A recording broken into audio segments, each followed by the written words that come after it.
welcome. Hi. Hey, we're so glad you're here. So, we're talking to you about the new moon, and this is the actual first new moon of 2021. So, there's a lot of energy coming through. I know that a lot of you are very sensitive beings and have noticed that the energy is just massively upgrading and shifting, and some of you maybe as an empath not know what to do with that. Some of you have maybe more experience in processing and moving energy. So we're going to share with you some intentions for you and ways to set intention for the new year and the new moon and this new earth, new 5D energy. And we'll also do a card pull for this next cycle between the new moon and the full moon. So I'm Lisa Ware. I'm Jamie Ray. So we are the founders of the Temple of the Sacred Heart, and we are just going to share with you some tools today. So just hang out, grab a cup of tea, and this will be not a super long live, so we're just going to start with a card pull just to set the intention, and then we'll share with you a few tools that we have talked about maybe briefly in the past if you've caught some of our last video, but we will also share with you a new tool as soon as we do our card pull. So I'm gonna clear these cards. So this is the overall intention of the energy right now. Oh, there you go. Interesting. Okay, release. So that's perfect.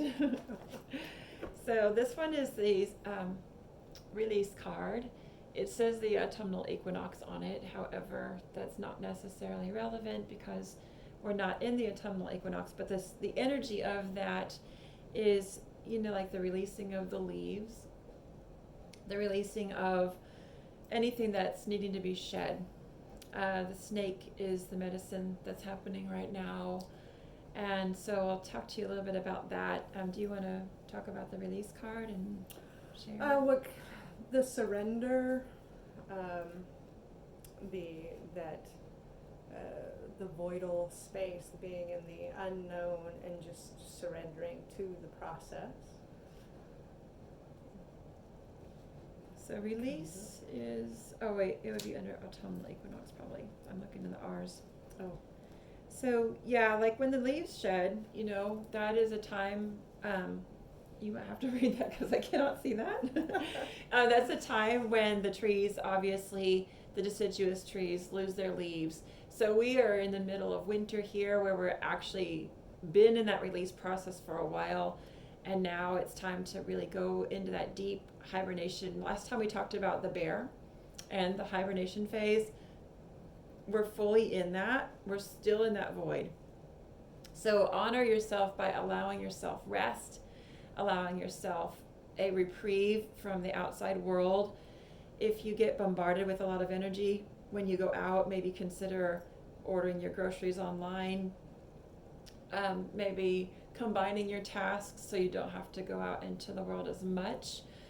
When you do, protect yourself and really mainly turn yourself off from the bombardment of all of the programming that's happening right now. So if you've gotten sucked into politics and all the drama and the Capitol and all that shit, step away, make yourself a salt bath, clear yourself, smudge your house, smudge yourself, smudge your pets, smudge your family. We taught you how to make smudge last time. And so if you want that recipe, you can pull up our last video for the full moon. So this releasing process is continuing. It's not over. It's definitely not over. It's continuing. So go ahead. I'm going to read this. What'd she say? Okay. Oh, hey, so good you're here. So the release in many of the areas of the world, the deducus, what is it? I can't say that word. What? Where the trees? Deciduous. Oh, the deciduous trees. Deciduous trees prepare for the winter and conserve their energy by contracting their life force. That is, they release their leaves, which have required the rays of the sun and nourishment from the earth in order to maintain robust growth and appearance. It's not a decision the trees make, at least not in the usual sense. Instead, it's a natural response to the decreasing cycle of light that sets up the gradual and steady release of the tree's leaves. How remarkable it is that these trees, and for that matter, all of Earth Mother's children, simply know what to do with the changes in climate. Although this seasonal shift appears to be a death of sorts, it's only a preparation for the next cycle of life, one that will naturally follow the more extreme contractions of winter as an aspect of the life-death-rebirth cycle that we find represented in so many different ways. Yes, absolutely. Now is the time to let anything in your life fall away that is no longer useful or needed for the emerging expression of who you are. Allow yourself to gradually shed what has become burdensome and no longer congruent with your soul's purpose. Conserve your energy by allowing yourself more rest while at the same time making preparations for the winter season. Look especially at your material possessions and be brutally honest with yourself as you discern which of these can be given away or somehow released. Consider shedding relationships that have served their purpose and are no longer viable, as well as work or a job that has become devoid of interest and passion. With release comes a sense of being much lighter, just like the trees that openly bear their nakedness once their leaves have departed and give room for whatever new life is ready to birth following a period of quiet and gestation. Yeah, so like let the go. womb space, the gestation in the womb, Yes. So let go of whatever has outlived its purposefulness and trust that something else will take its place. You want to speak to that? Oh, I mean, it's just, it said it pretty well. Like, just the shedding, right? Just releasing all of these items. I myself have been letting go of many items, like going through closets and drawers and purging things out. Just, oh, don't need that anymore. Let that go. Just move it away so it opens up more space, more energy for for creativity and diving deeper into freeing myself for what's to come for my life's journey. The key is the space, like she mentioned, because if you don't have space, you can't pull in what the universe is trying to give you. Like if your cup is already full, you can't put more in it.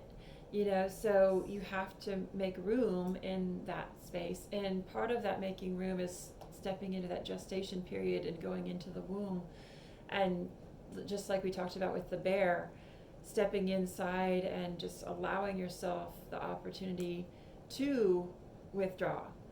The winter is always perfect for withdrawal because of course it's cold in most climates unless you're blessed enough to live in a tropical climate. But in most climates, it's just, you layer up with more clothes, you snuggle up with more blankets. It's a time where you sit with a cup of tea and a puzzle, or, something that's not necessarily outward flowing. And so in that inward process, it prepares us for the spring. So a lot like the snake, I've been studying with Sandra Ingerman, and she's a really amazing shamanic practitioner, and today I was listening to a lecture from her about the snake, and then her co-author Lynn about the oxalis, which the oxalis is kind of like the clover. Many of you who are gardeners are familiar with oxalis, but it's also called sorrel, wood sorrel, and sorrel is actually an edible herb. It's really lemony and pungent, and actually I found out today you can put it in your salads, but a little bit goes a long way. And so it's that both of those aspects are shedding. So the oxalis actually, and I have oxalis, which is really interesting because that came up in the lecture today. I have an oxalis that my mother left me when she crossed over. It's still hers. So it's the one that's on my windowsill. Mm-hmm. So it went into a hibernation. Like I can literally watch that oxalis and I know the rhythm because, like she mentioned, the trees just know the light. They know the amount of light is decreasing. They know it's time to release those leaves. The oxalis my husband asked me, he's like, is it dead? I'm like, no, it's just hibernating. And it has like these little tubers, like little nodules. The roots run really deep, but in the little tubers, it just pulls in all of its energy into its source, and it goes deep into the soil. And then as soon as it feels the return of the light, which was amazing, on the winter solstice, it started to come back out. It's like, it just knows. Like, how do they know? You know, they just know. The plants are so wise. And so that's why we work so much with the plant medicine, because the plants are the greatest teachers on this planet. They're the oldest ones other than the stone people.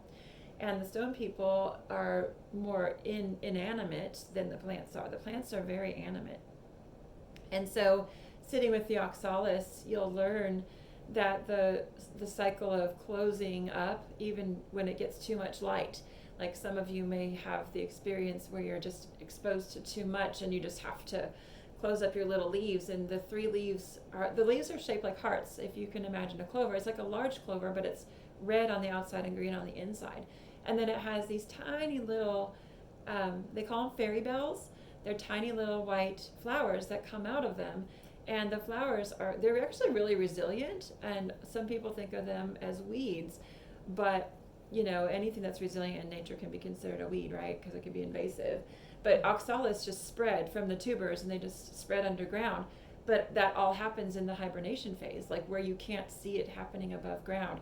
So allow yourself that time to go into the earth, go into yourself, hibernate, and allow those, you know, all those tubers to grow and populate. And then when the return of the light and the warmth comes back and the light comes back, then you'll be ready to rise up and pop up with your beautiful little flowers. Yes.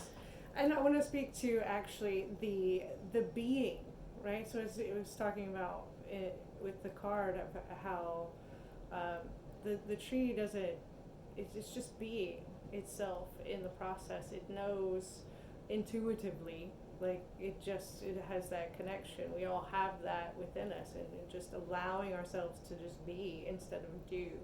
The do can get in the way of the actually just being, which is where the creative process comes in, right?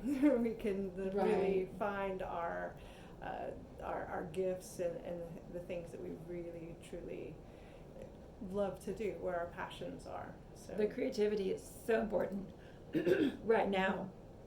In this phase, you know, a lot of people are picking up like things that our mothers used to do and our grandmothers used to do, crocheting and needlework and knitting and textiles, you know, a macrame and crafting, and those things that, you know, they don't have an outcome. You don't have a purpose to do it. You don't have to do it. It's a heart thing. It's something that brings you joy, and it's also something that you can do as a meditation. Like if you think about the act of sewing, my mom was a quilter, and you know, just running the needle like this is the figure 8, and that's weaving into the infinity. Like literally, that is the motion of weaving us into the cosmic web. In Reiki, we teach that movement to, you know, intertwine us into the cosmic field. And so that's a movement that's used a lot in energy work, but it's something that's natural to women for eons, you know, creating leather work and bead work, and it all requires that motion. And so anything that requires that ability to just be and be still, it's a lot about the stillness right now. Anything else on that? I think that Pretty clear? Yeah, I think So let's talk about the snake. So the snake is also about shedding, about transformation. Yes. So the snake is the sacred spiral, the divine feminine. The snake, you might have seen, obviously the spiral is the kundalini energy, the sacred divine Shakti energy that rises when it's awakened. Hey, thanks for joining. They also, you might have seen some depictions of, like in ancient art and like drawings and things, that the snake eats its own tail. The Ouroboros. Right, so you want to talk about what that means? Like The cycle? infinite cycle of death and rebirth. It's just a constant looping, and it is within all things. It is. And so like in the Native American teachings, which we talk a lot about in our shamanic work with the temple, the medicine wheel is so vital to, really having that deep, deep, deep connection to nature. And it is through that wheel of medicine, which we'll do a workshop here this year on the medicine wheel and the cycles. But if you can think about your path, your soul path, going from south to north on the compass. And then if you think about your life path going from east to west on the compass. So the east to west is the red road, the south to north is the blue road, and the blue road is the path of the soul. And as the soul is born, it starts in the south, it starts in the child, it starts in the joy and the playfulness and the tricksterness and the energy of the coyote. And as you move and progress through that path, just like the snake eating its tail, you go through that cycle, but you end up at the north end of the wheel. And the north end of the wheel is the medicine of the ancestors. The great buffalo sits at the north end, holding that energy and that space for us as we transform that, where the snake is shedding and leaving its body, but again, then it's going to come right back. And so then it starts again where the next wheel touches this north part of the wheel you're leaving, touches the south part of the wheel you're entering. So then again, you're right back in that cycle. And it's an infinite cycle, which also many of you have studied sacred geometry. It's the flower of life, and all those wheels are totally and completely cosmically interconnected. And that's why those serendipitous moments happen. Like, I know that person, I know that person, I know that path, I know that thing that's, that's being put in front of me. It's not a coincidence. And so just being more mindful and paying more attention to those symbols that the universe is giving you, because the universe doesn't speak English. So you're not gonna like get like a clear, nor does shamanic work give you pictures in your mind like an artist would paint. You have to go into your sensory system and feel that within your soul, within your body, and you have to just practice getting quiet so you can see what that feels like. It's all in the heart. So like I do get the visuals in the head space, or like in like the mind's eye, right here, but they always come from here. They're not like self-created. They come up from the heart and then like psh, or I hear things, but it comes up from the heart space and then rings in the ear, and you can feel that that preliminary activation in the heart, right? And then get the visual or the message. That's a good way to discern.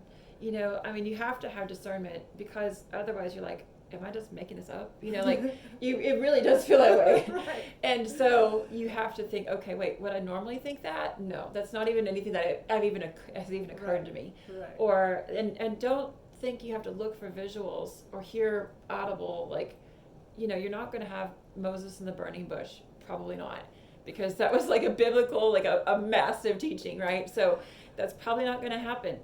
So you have to be more just listening to the little things. And so that's why you start looking for signs in nature. You start looking for animals that cross your path. You start paying attention to the cycles of the trees, listening to the cycles of nature, watching the cycles of the plants, like the oxalis is such a teacher, and the plants will teach us, but we have to just get quiet and still. So with this new moon, we have the opportunity to really lay out the intention of what we really want our life to look like. And I'm not even talking about like the next 2 weeks, okay? I'm talking about your existence on this planet until you perish and move on. Like the whole of that. What does that look like? We're at a reset. Totally. We're at the reset. So this is setting the stage for at least the next 20 years, if not, which will obviously set the rest of our journey here on this planet. So, but the next 20 years specifically is really rooted in what shifts have taken place and everything that comes, which will, kind of determine where where we go as a species. Right, right. And this is the work we're doing for our great grandchildren, our great nieces and nephews, the ones that are yet to be born. We are creating this platform for them to do the work. So by shaking out all that stuff, I mean, on a political level, holy crap, it is shaking out. It is shaking out. Yep. Which brings us to the next teaching, yeah, which we have here. So you want to share about that? Sure. So the rattle, it is also used for energy, movement of energy, clearing, creating a tether of sound frequency. It can help actually get the kind of click you out of the mind and come into just the following the sound, the rhythm of it, and allow you to really open up to what messages may be out there. So if things are a little chaotic or something, getting still and just coming into myself, I'll sit or I'm usually standing actually, but I can move with the rattle, and it helps just clear, just kind of washes it away, and then I can come. It's a meditation essentially. So it's just with a sound frequency. It's a driver, a sonic driver. Yes. So the sound drives it deep into your soul. It surpasses the mental capacity to process it, and it brings you into the heartbeat of the mother, our planet, Panchamama. And so as we get in rhythm with Panchamama, that 432 megahertz, that reset of completely drawing within her heartbeat, this is what we do in our work.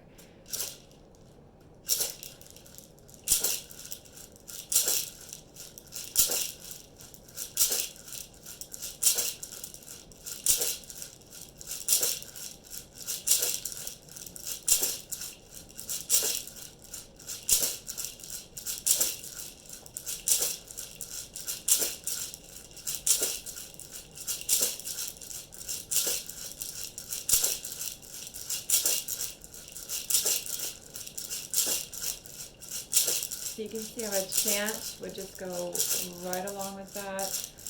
You know, that sound, when we work together, you know, we'll drum and chant together, just intuitively allowing that energy to flow back and forth, in ceremony and such, song circle.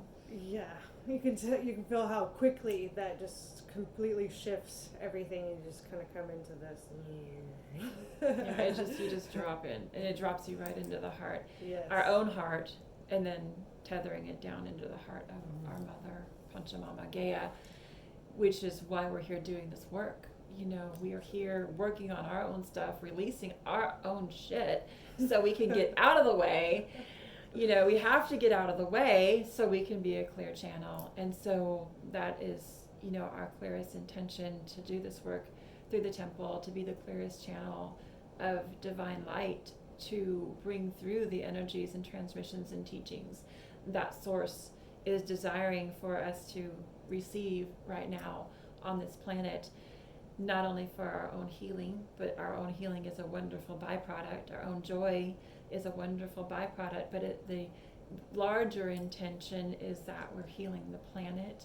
We are creating enough light frequency to balance out all of the other stuff. So we need y'all out there doing this work to balance out all the chaos that's out there. There is literally not as much chaos out there as that you think, because they are just, the propaganda is put out there and put out there and put out there and put out there. So it's just literally repeated information over and over and over, and it's amplifying it. It's just such a charade. I mean, my God, it's a charade. You know, if anything that happened this last week, if you did see any of the images, come on, you know. So it is literally, yes, they're marionettes on a string playing out the roles.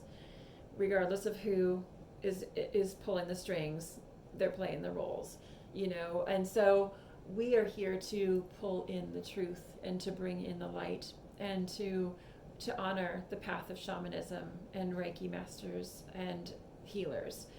And I, received from one of my sacred sisters this morning, that those words have been used in persecution, and that some of these people that were associated with the crazy people, that were causing these problems, they are attaching them to the names of powerful healers. And this really, it reminds me of what happened to Jesus. It's the distortion. It's the distortion.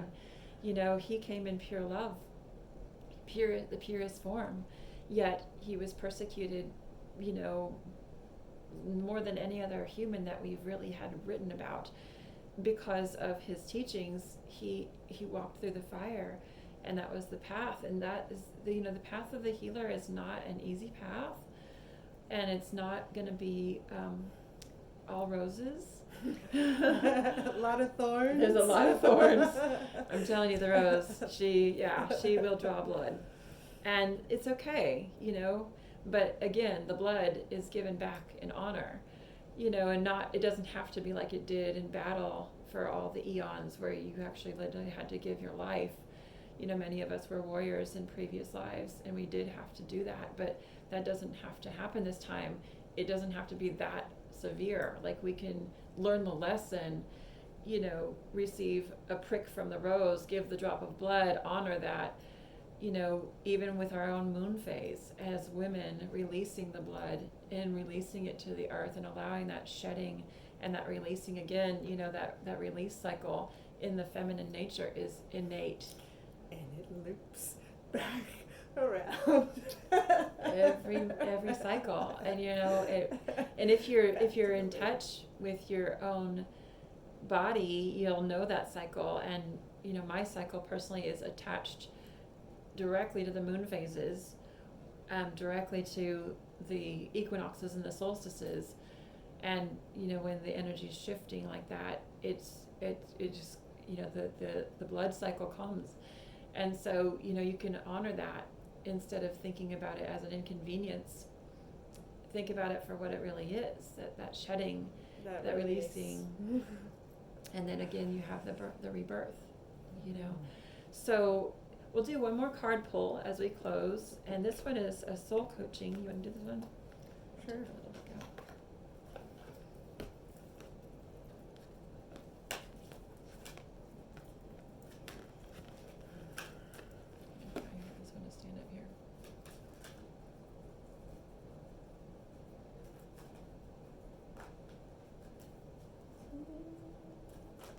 Oh, there it is. Look, right. Oh, there, okay. Just this one. Oh, but look, I think it's both. Okay, all right. It's yeah, good. All right, it's okay, both. Good. Yeah. And look, the All blue right. and the red. Okay. All right. So the power and the playfulness. So let's see. Let's look at the power card. I am a radiant, glorious, powerful being. Just say that. I am a radiant, glorious, powerful being. I am a radiant, glorious, powerful being. Say it out loud. I am a radiant, glorious, powerful being. How does that feel? Did you have to whisper it? Did you feel afraid to say it? Say it with some power. I am a radiant, glorious, powerful being. Aho.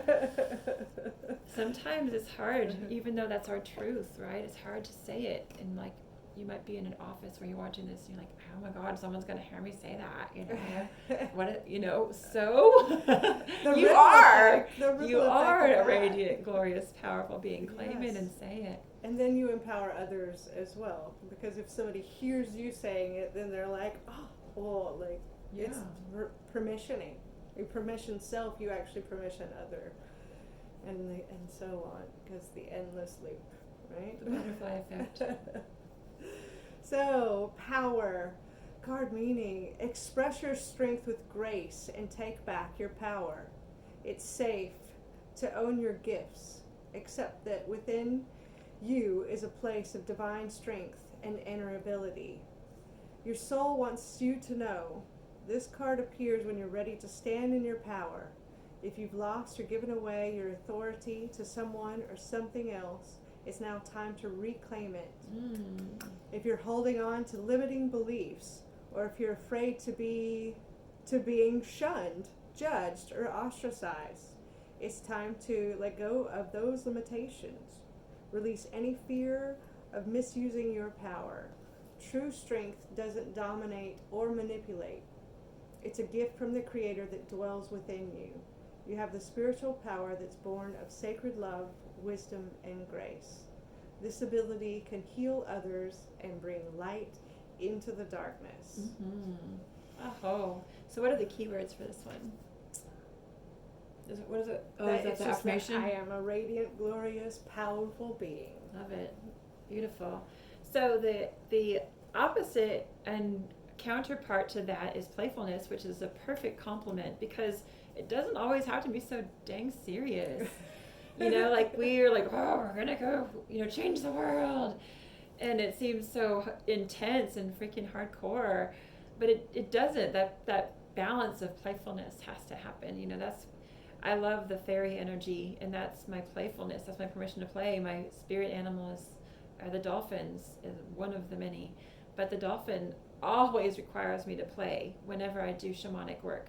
Like they're like, we're not here to work. We're here to play. We're here to play. We're here to play. We're here to play. Play with me. Swim, play. I'm like, okay. And I have to surrender to that. Like, I'm like, oh, I have stuff to do. I'm here on a journey. And the being. Yeah. It's the being, and the creativeness comes from that playfulness, right? It does. We're like out of that do.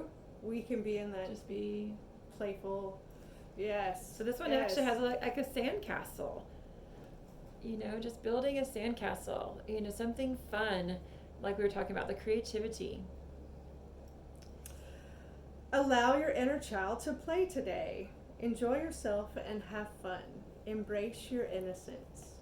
Your soul wants you to know playfulness is absolutely necessary for your health and well-being.